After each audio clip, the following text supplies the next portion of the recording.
You know that peace that only exists in the middle of nowhere, with the smell of wet earth, the sound of crickets in the late afternoon, and the whole sky to yourself?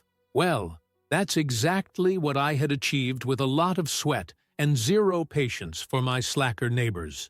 My ranch was my temple, a piece of land far from the noise of the city, the freshness of the condominium, and above all, far from nosy people.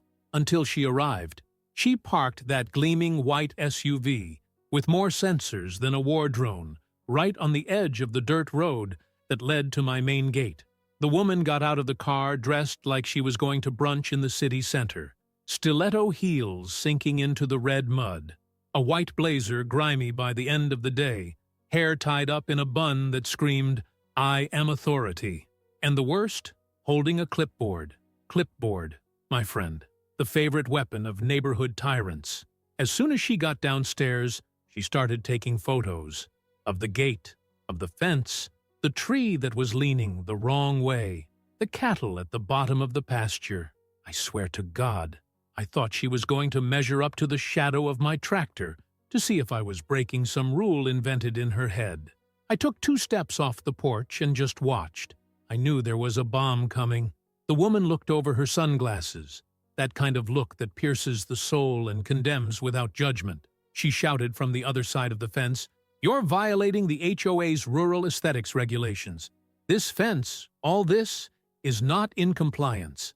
I took a deep breath, held in my laughter, and replied with all that was necessary.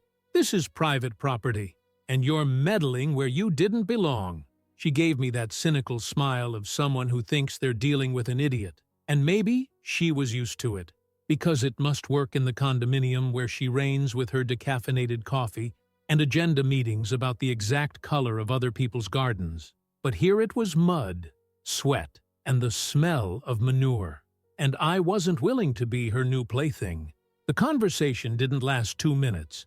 She tried to cite articles of the internal regulations, threatened to send notices, and said that the community has the right to inspect neighboring land. Funny? Community? Here? The nearest ranch was 3 miles away, and the only thing we shared was the wind. I decided to end the theatrics. I went to the iron gate, the same one my grandfather welded with his own hands when he bought this piece of land, and locked it, with a thick chain and an industrial padlock. The kind of lock you can't break even if you want to. She widened her eyes as if I had committed a federal crime. And that's when the show began. The woman took out her cell phone as if it were a gun. She dialed 911. That's right, the Dondoka, self-proclaimed president of the neighborhood association that nobody respects, called 911 to say that she had been kidnapped at the entrance to my ranch. He locked the gate. I'm being prevented from leaving. It's a rural prison. I almost fell out of my chair laughing. Little did she know that on the other end of the line, the person answering the call was a direct contact from DEA headquarters. Because yes, as well as being a ranch owner, I'm a federal agent. And if there's one thing I've learned in life, it's that sloppy people love to get up on pedestals, until they discover that the floor was made of dynamite. While she was waiting for the police, she started recording stories. Seriously, she took out her cell phone and started filming herself, talking about the rural abuse, the threat to the environment, and the injustice to the residents of the area. She sounded like an apocalypse blogger. I had to go back into the house because I couldn't watch that scene without wanting to gouge my own eyes out with a spoon. From inside, I called my supervisor and explained that a lunatic had invaded federal property without knowing what she was getting into. He laughed. He told me to stay calm and let the situation unfold, because it was only a matter of time before the house fell in on her. Literally. About 20 minutes later, I heard the sound of sirens. 3 cars, a black SUV, and a helicopter that I had authorized to fly over the area the week before. It looked like a scene from a movie. The woman opened her arms as if she were being rescued from a war camp. But instead of receiving support, she was surrounded by 3 armed agents who asked for identification and asked what she was doing on a property under federal surveillance. The look on her face was pure panic, a mixture of, "I got screwed," and I'm going to pretend it's all a big misunderstanding." She tried to laugh. She tried to cry. She tried to play the poor thing. She just didn't try to apologize. And there, on that red soil under the warm midday sky, it became clear that her world of made-up rules and condominium meetings was worthless here. Reality hit like a mule kick. She had messed with the wrong person, in the wrong place, and now she had 3 agents wanting to know what else she knew, or thought she knew. After the officers surrounded the woman and asked for identification, the semblance of authority that she had displayed so much melted into the dirt. It was like watching an ice sculpture trying to survive in the desert sun. She stammered, rummaged through her bag as if looking for a magic good taste police badge, but all she managed to pull out was a plastic card from the Residents Association with her name in gold letters and a hideous crest that looked like it had been drawn by a child on a sugar high. One of the officers held the card like someone holding a sweaty sock. He looked at it, read it silently, and then let out a sigh that mixed tiredness with debauchery. The woman, still holding her cell phone, kept trying to film the scene, but one of the federal agents politely asked her to put it away. "For security reasons, ma'am. This isn't a reality show." The silence that followed was delicious.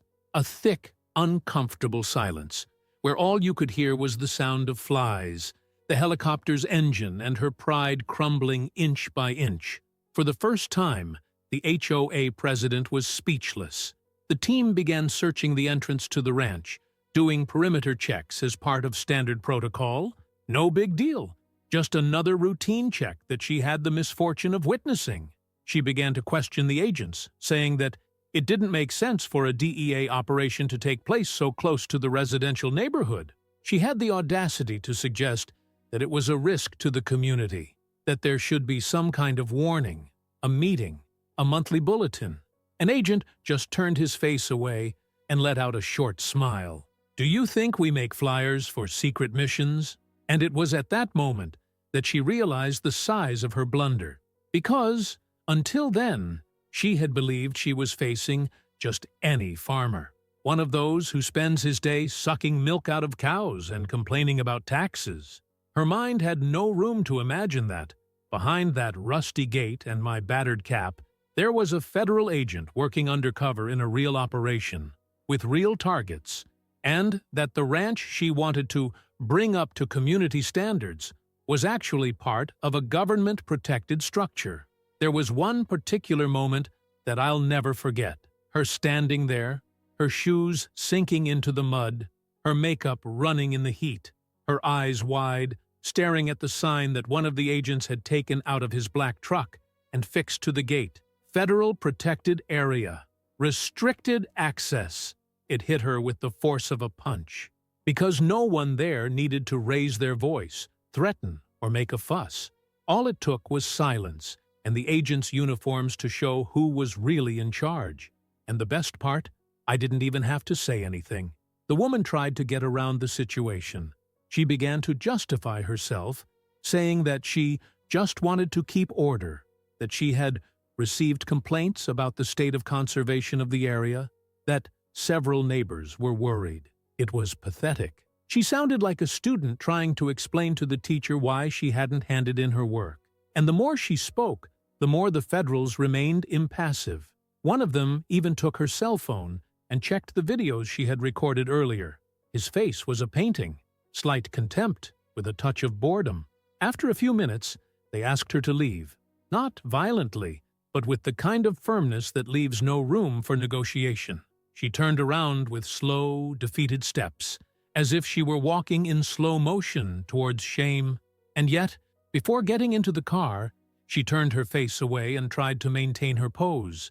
"This will have legal consequences. I'm taking this to the HOA board. This area is not above community rules." It was the first time I broke the silence. From the porch, with a bottle of iced tea in my hand, I said just this: "You can take it to whoever you want, even the FBI, since they coordinate my operation." She froze. She literally froze. Her body stood straight as a post, She turned her face slowly, with the expression of someone who has just heard that the world is round for the first time. And then, without saying another word, she got into the car and drove off down the road. The taste of that moment was better than any weekend barbecue, and I know how to make a barbecue that will raise even the dead. But then I knew it wasn't going to end so easily. That woman wasn't the type to take any crap, and even less the type to accept being wrong. I could see in her eyes as she walked away that she was already planning her next move. Because people like that don't learn. They just change tactics. And frankly, I was even curious to see what the next show would be. After all, she didn't know what she was getting into yet. Over the next 3 days, the woman disappeared, as if she had been swallowed up by her own shame. No suspicious cars in the driveway, no footsteps sinking into the mud at my gate, no hysterical WhatsApp messages complaining about the rural abuse she claimed to have suffered. But silence. Silence is always more dangerous than any shouting. It wasn't until the morning of the 4th day that the game began again. I received a letter under the gate, carefully laminated, as if the paper were a sacred document. There was no sender, just the seal of the Residents' Association and a covered note that looked like it had been written by a robot with a passion for paragraphs and legal threats. It officially notified me of obstruction of community passage, moral intimidation, and visual aggression. That's right. The woman had the nerve to say that my ranch aesthetically assaulted the community. If there was an award for the asshole of the century, this letter would have come with a trophy attached. On the spot, I dropped the letter over the kitchen sink, sat down with my coffee in hand, and laughed out loud. The audacity of that creature was so absurd that it was almost poetic. The woman had been surrounded by federal agents, warned about trespassing in a protected area, and still thought she could win a dispute with letterhead. I really underestimated the creativity of desperation. The next day, another community correspondence arrived, this time with photos attached. She had come back in the middle of the night, with no light, no noise, and done a complete photo shoot of the ranch. Pictures of the shed, the chickens, a tractor with a flat tire, and even my dog sleeping in the shade. The caption for the photos? Proof of abandonment and structural neglect. She was trying to paint me as an environmental criminal, a savage who doesn't take care of his own property, and should therefore be punished based on the HOA's internal regulations. The problem was that she didn't know, or didn't want to accept, that nothing that happened in there concerned the neighborhood association. My property predated the existence of her neighborhood. Before the colorful houses and white picket fences sprouted from the ground like expensive fungus, that ranch was already standing, with a deed and everything. And there was the icing on the cake. My work with the DEA made that land part of a special security zone. But she kept insisting, the kind of blind faith you only see in fanatics and people with too much time on their hands. So, in response to the night raid, I decided to install cameras. Nothing too flashy, some with night vision, others with motion sensors. It was more out of precaution than fear. People who deal with drug traffickers aren't usually fazed by an inspector with a crooked lawn. But I still wanted to be safe. And the best part? The camera at the entrance recorded everything, including the moment she tripped over her own heel while jumping over the side fence. Yes, the woman jumped over the fence, alone, in a dress, with a clipboard under her arm. She looked like an Olympic athlete of ignorance. In the recording, you can see the exact moment when she slips and falls on her butt in the mud, gets her white dress wet with pasture moisture, and tries to pull herself together as if no one was watching. But she was, and I didn't delete that video even if they paid me. That was pure gold. The final straw came the following week. I came home on a Friday afternoon and found a new sign at the entrance to the ranch, a sign nailed to a wooden stump with bold letters painted in garish red. Inadequate site. In process of evaluation by HO. This woman's audacity crossed all boundaries of sanity. Putting an official sign at the entrance to a property that isn't even part of her jurisdiction? That bordered on institutionalized madness. At this point, I had to act in a more didactic. I gathered the evidence, the video of the invasion, the absurd letters, the night photos, the fake license plate. I organized everything into a dossier worthy of a courtroom movie and sent it to the agency's legal department. The DEA's internal protocol is clear. Any citizen who deliberately tries to interfere with operations or facilities under federal observation can be investigated for obstruction. And in this case, she was breaking records. 2 days later, I received a call from a colleague in the agency's intelligence sector. He wanted to confirm some data and laughed when he saw the HOA sign at the entrance to the ranch. "Some people really believe that the world revolves around their garden, don't they?" he commented. And then he confirmed they would open an investigation. Official, with a warrant and everything. She didn't know it, but she had just climbed the kind of mountain that doesn't forgive stumbles. And the next step? It would be the most fun of all. The morning of the day it all came crashing down began with an annoying calm. Blue skies, the smell of cut grass in the air, my dogs lying in the sun as if the world wasn't about to turn upside down. I sat on the porch with my coffee, staring at the horizon in silence, when I heard the muffled rumble of thin tires on the dirt road. White SUV. Of course, that's the one. She got out of the car with a rehearsed air of triumph. She was carrying a navy blue briefcase in her hands, and her shoulders were hunched up as if she were carrying the constitution of morals and good manners on her back. Her heels still struggled against the clay, but she held the pose of someone walking on marble. It was a scene straight out of a soap opera, only with outlet store costumes and a soundtrack of clucking chickens. He ignored the gate as if it wasn't there. He ignored the federal property sign. He even ignored the dogs, who, this time, didn't even bother to bark. It was as if the whole ranch knew that this would be her last show. Without asking permission, she slipped her arm between the bars and dropped her briefcase there, between the chains of the gate. Then she turned and walked back to her car, without saying a word.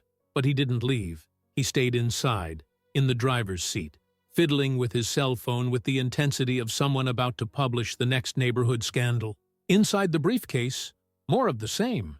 Copies of the complaints she herself had invented, blurry photos, reports signed by a supposed environmental engineer who, after half a quick search, I discovered was the husband of her best friend's sister's niece. In other words, pure theater. The icing on the cake was a handwritten letter stating that she was exercising her civic duty to protect the community from strange, possibly illegal activities disguised as rural life. This woman's ego was an autonomous entity. It fed on letterhead and the breath of others. But that morning, in particular, had something special in store. Because while she was typing furiously on her cell phone, perhaps updating some secret HOA group about new developments in the case, 3 black vehicles appeared behind her. They weren't from the local police, nor the community guard. They were federal, discreet, no sirens, no rush, just a presence. She realized something was wrong when the first officer approached her car with his badge in hand. She got out of the vehicle with a theatrical gasp, her eyes widening as if she were the victim of an unfair chase.